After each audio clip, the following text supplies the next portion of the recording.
A gente passa a estudar agora a responsabilidade do Estado, aqui no âmbito do direito administrativo. A responsabilidade civil do Estado é um princípio fundamental no direito administrativo, estabelecendo que o Estado ele tem que reparar danos causados por seus agentes a particulares. Essa responsabilidade tem como base a teoria do órgão, que pressupõe que atos praticados por agentes públicos no exercício das suas funções são imputados ao Estado. A gente já estudou passo a passo essa teoria do órgão aqui no curso de Direito Administrativo Desenhado. Esse conceito ele é fortalecido pelo princípio da impessoalidade, indicando que as ações administrativas são atribuídas diretamente à administração pública, pouco importa, independentemente do agente que as executa. A Constituição Federal, no artigo 37, parágrafo 6º, estabelece o fundamento legal da responsabilidade civil do Estado, declarando que as entidades públicas e as privadas prestadoras de serviços públicos devem indenizar danos causados por seus agentes a terceiros, garantindo-se o direito de regresso em caso de dolo ou culpa. Olha só o que diz o artigo 37, parágrafo 6º. As pessoas jurídicas de direito público e as de direito privado, prestadoras de serviços públicos, responderão pelos danos que seus agentes, nessa qualidade, causarem a terceiros, assegurado o direito de regresso contra o responsável nos casos de dolo ou culpa. Esse dispositivo constitucional assegura a responsabilização objetiva do Estado, desobrigando a vítima de provar a culpa do agente público no cometimento do dano. A evolução histórica da responsabilidade do Estado, ela pode ser dividida em 3 fases principais. 1. A fase da teoria da irresponsabilidade estatal. 2. A fase da teoria da responsabilidade subjetiva do Estado. E 3. A fase da teoria da responsabilidade objetiva do Estado. Nos próximos tópicos eu vou explicar cada uma dessas fases, começando pela teoria da irresponsabilidade estatal. Nessa fase inicial, prevalecia a ideia de que o Estado não poderia ser responsabilizado por atos dos seus agentes, refletindo aqui uma concepção absolutista do poder estatal. Segundo essa teoria, o Estado, personificado na figura do monarca, na figura do rei, ele não errava e, portanto, era imune a qualquer forma de responsabilização por danos causados a seus súditos. Esse conceito tinha raízes na crença de que o poder do monarca era de origem divina, o que justificava a aplicação da máxima como o rei não erra e aquilo que agrada ao príncipe tem força de lei. A virada conceitual em direção à responsabilidade do Estado começou a se materializar no final do século XVIII e início do século XIX, particularmente com a influência do direito francês. Em 1800, a França promulgou uma lei que estabelecia o ressarcimento de danos causados por obras públicas, marcando aqui o início dessa deterioração, dessa erosão na teoria da irresponsabilidade estatal. Entretanto, a mudança decisiva veio com o caso conhecido como Arresto Blanco, em 1873. Nesse caso específico, o Tribunal de Conflitos da França reconheceu a responsabilidade do Estado por danos decorrentes das suas atividades administrativas, julgando a favor da indenização à família de uma menina que foi atingida por um vagão de uma companhia estatal enquanto brincava nas ruas. O Arresto Blanco, esse caso específico, estabeleceu um precedente importante, consolidando a transição para a fase da responsabilidade subjetiva do Estado, ou seja, na qual este pode ser responsabilizado civilmente, por danos causados a terceiros no exercício das suas atividades, mas precisa comprovar a culpa do agente, Então, a gente inicia a teoria da responsabilidade subjetiva, a fase da responsabilidade subjetiva. E como é que funcionou isso? Posteriormente, então, ao que eu estava explicando, desenvolveu-se a noção de que o Estado ele poderia ser responsabilizado, mas somente se houvesse culpa ou dolo por parte do agente público. Essa fase exigia a demonstração da negligência, da imprudência ou imperícia por parte do agente. A teoria da responsabilidade subjetiva predominante entre 1874 e 1946, ela estabelece o dever do Estado de indenizar particulares por danos decorrentes da prestação de serviços públicos com base na culpa do agente estatal. Os requisitos para a configuração da responsabilidade subjetiva incluem a demonstração do ato, do dano, do nexo causal e da culpa ou dolo do agente público. Essa necessidade de comprovação, especialmente da culpa ou dolo, representou um desafio para a aplicação prática da teoria devido à dificuldade dos particulares em provar esses elementos frente à superioridade estatal. Ainda assim, a teoria subjetiva encontra aplicação prática em situações específicas aqui no direito público brasileiro. Por exemplo, danos decorrentes da omissão do Estado, a gente já utiliza essa teoria. Responsabilidade pessoal do agente público por atos praticados no exercício da sua função, apurada via ação regressiva. Então, na ação regressiva, existe a necessidade de comprovar culpa. Danos causados por agentes públicos fora do exercício das suas funções, também usa essa teoria. Responsabilidades administrativa ambiental do agente público, também utiliza essa teoria. Paralelamente, desenvolveu-se ainda a teoria da culpa administrativa, representando uma fase de transição entre a responsabilidade subjetiva do Estado e a responsabilidade objetiva do Estado. Essa teoria, diferenciando-se da subjetiva, da anterior, ela não requer a comprovação de culpa do agente público, mas sim a comprovação de um funcionamento defeituoso do serviço público como causa do dano. A culpa, na prática, deixa de ser do agente e passa a ser do serviço. Então, essa teoria se aplica em 3 situações: quando o serviço público não funcionou, quando o serviço público não funcionou bem, ou seja, não funcionou de forma correta, ou 3, quando o serviço público atrasou. Ainda assim, cabe ao particular necessariamente comprovar a existência de uma dessas possibilidades para reclamar a indenização. Ele precisa demonstrar, ele não vai demonstrar a culpa do agente, mas ele vai ter que demonstrar, na teoria da culpa administrativa, que o serviço público não funcionou bem ou atrasou. E aí a gente segue para a teoria da responsabilidade objetiva. A teoria da responsabilidade objetiva, que se tornou relevante no direito administrativo após 1947, é baseada na ideia de que os agentes públicos devem ser responsabilizados pelos danos que causam, pouco importa se houve culpa ou dolo, independentemente de culpa ou dolo. Essa teoria, também conhecida como teoria da responsabilidade sem culpa, fundamenta-se no conceito do risco administrativo. Segundo essa teoria, qualquer pessoa que preste um serviço público assume o risco de possíveis danos que possa causar. Portanto, a responsabilidade não requer uma investigação sobre o dolo do agente. Em geral, a adoção dessa teoria desloca a discussão sobre culpa ou intenção para uma ação regressiva que o Estado pode iniciar contra o agente público após a condenação do Estado em uma ação de indenização. No Brasil, após a Constituição de 1946, a discussão sobre culpa ou intenção foi deslocada para a ação regressiva e não para a ação principal de indenização.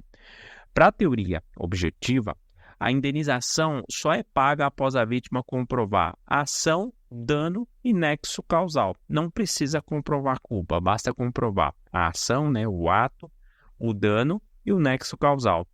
Em vez de questionar a falta do serviço, como ocorreria lá na teoria da culpa administrativa, a teoria objetiva exige apenas um fato do serviço que cause dano a particular. A teoria objetiva é baseada na ideia de solidariedade social, distribuindo entre a comunidade os encargos decorrentes dos danos especiais que afetam determinados indivíduos. Por isso, a doutrina associa essa teoria às noções de compartilhamento de encargos e justiça distributiva. Existem 2 correntes principais dentro da teoria objetiva: a teoria do risco integral e a teoria do risco administrativo. Tanto a teoria do risco integral como a teoria do risco administrativo estão dentro da teoria da responsabilidade objetiva.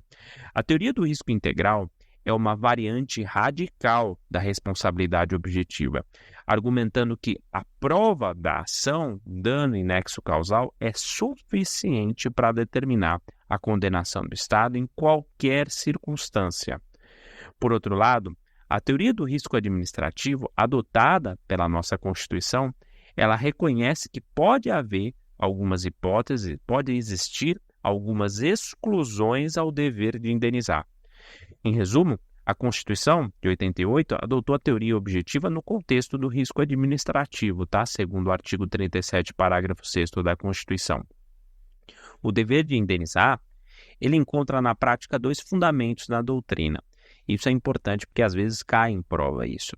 Se o ato lesivo do Estado ele é ilícito, ele é contrário ao ordenamento jurídico, então houve uma violação ao princípio da legalidade. Agora, se o ato lesivo ele é lícito, ou seja, é um ato lesivo, mas é um ato que está em harmonia com o ordenamento jurídico, então é preciso prestigiar o princípio da isonomia, repartição de encargos sociais.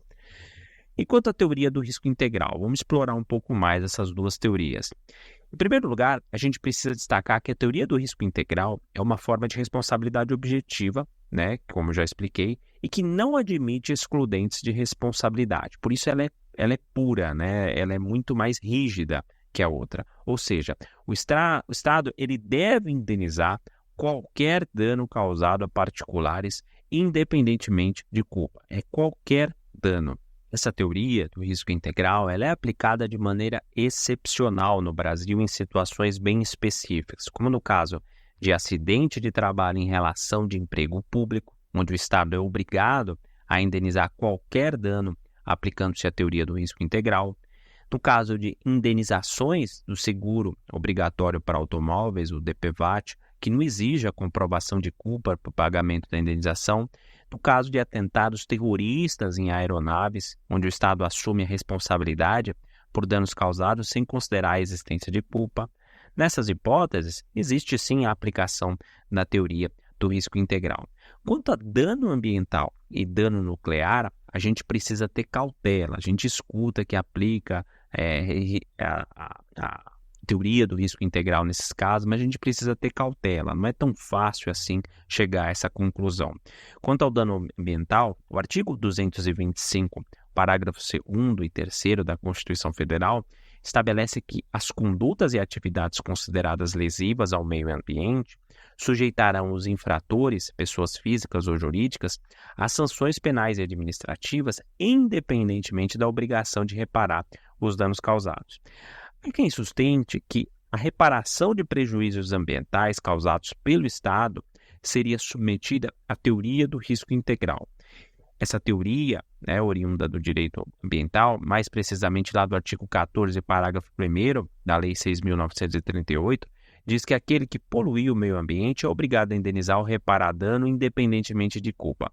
No entanto, essa teoria ela não foi aceita de forma irrestrita e unânime na última década, principalmente pela jurisprudência. Considerando a atual jurisprudência, parece mais prudente defender a aplicação da teoria do risco administrativo para danos ambientais e não teoria do risco integral.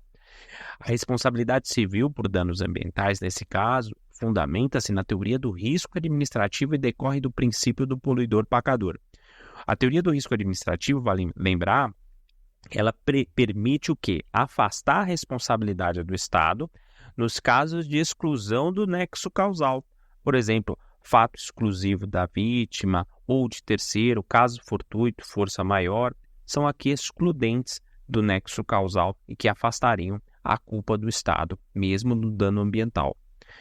A primeira turma do STJ, no julgamento do ERESP 1.318.051, entendeu que a responsabilidade civil ambiental é, de fato, objetiva. No entanto, a aplicação de penalidades administrativas, responsabilidade administrativa ambiental, deve obedecer à sistemática da culpabilidade com prova do elemento subjetivo da culpa, da conduta, na verdade, sendo, portanto, responsabilidade subjetiva.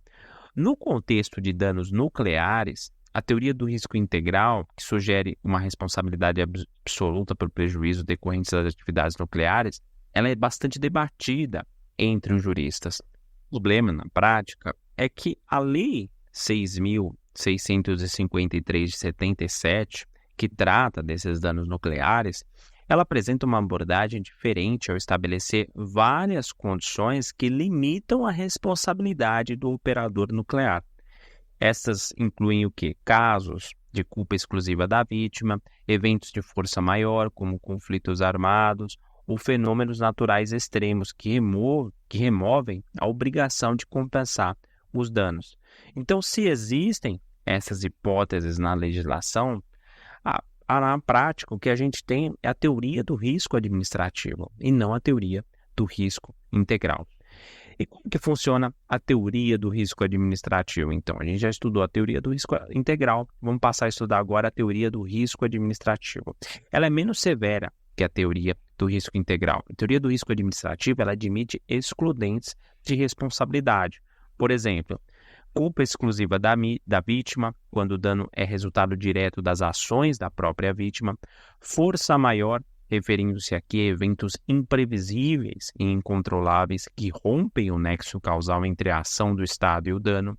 Culpa de terceiro também é uma excludente de responsabilidade quando o dano é causado por uma pessoa que não tem vínculo com a administração pública.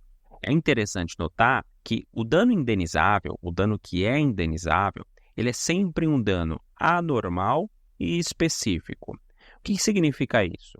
É anormal porque ele transcende, ele supera o natural e esperado em uma vida em sociedade. Não se trata, portanto, de um dano que gera desconforto tolerável, um desconforto intolerável, não é um desconforto tolerável e esperado em vida e sociedade. E ele também é um dano específico. Por quê? Porque ele atinge destinatários determinados. Não pode ser um dano difuso, como, por exemplo, o aumento de tarifa do transporte público. É muito importante destacar que o Estado ele não responde apenas pelo dano decorrente do ato ilícito. Ele também pode responder pelo dano decorrente do ato lícito, do ato que está em harmonia com o ordenamento jurídico. A administração pública, ao agir dentro da legalidade, ela pode, em certas circunstâncias, causar danos a indivíduos ou empresas, danos anormais e específicos que geram indenização. Esses danos, mesmo decorrentes de atos lícitos, podem ensejar a obrigação de indenizar com base no princípio da igualdade, visando a igual distribuição dos ônus sociais. Imagina, por exemplo, que para realizar uma obra em uma determinada rua, a administração pública ela interdita essa rua por um período bastante prolongado. Vamos imaginar aqui 1 ano de interdição, prejudicando, por exemplo, uma borracharia que dependia do movimento para ter lucro nessa rua. Nota que o ato administrativo ele é lícito, ele está em harmonia com o ordenamento jurídico, porém ele é indenizável, dado que para a borracharia transcende o normal, é um dano anormal e atinge diretamente o seu faturamento, é um dano específico, atinge ela especificamente. Aliás, a Constituição Federal ela não condiciona a responsabilidade civil do Estado à ilicitude do ato praticado por seus agentes. Conforme interpretado pela doutrina e jurisprudência, danos anormais e específicos causados por atuações legítimas do Estado podem ser indenizáveis. Então, muita atenção aqui, porque isso é pegadinha de prova. Esse entendimento está alinhado com o princípio da responsabilidade objetiva do Estado previsto no artigo 37, parágrafo 6º da Constituição Federal, que dispensa a comprovação de culpa do ente público pelos danos causados. A gente passa a estudar agora a responsabilidade do empreiteiro em obras públicas. Vou citar alguns casos diferentes aqui, como a responsabilidade do empreiteiro, responsabilidade do dano decorrente da omissão. Vamos começar pela responsabilidade do empreiteiro em obras públicas. Em casos onde o prejuízo anormal e específico é resultado direto de uma obra pública, a responsabilidade pelo ressarcimento integral do dano é primordialmente do Estado, seguindo a teoria objetiva da responsabilidade civil. Contudo, se ficar demonstrada a culpa exclusiva do empreiteiro contratado pelo Estado para a execução da obra, a responsabilidade recai inicialmente sobre o empreiteiro, com base na teoria subjetiva.